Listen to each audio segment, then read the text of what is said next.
This is about when I went for a camp to Philippines for 2 months. After 2 weeks staying, we found a health club at the last floor of the building.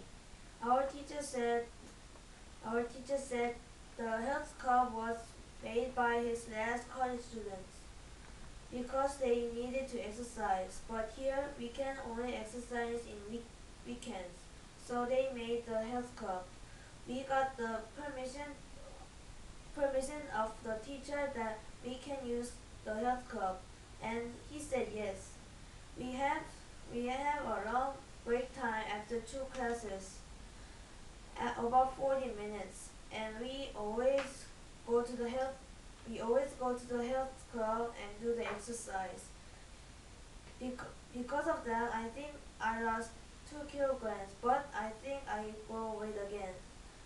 Anyway, thanks to the health club, we can do anything we want. Sometimes at there we sneak in and do the exercise or eat snacks from from the store. The last night in the Philippines was the best because we sneaked in the health club at about 2 a.m. The health club is soundproof, and we turned on the music and did music jump rope and did the exercise and drank and ate. Thank you.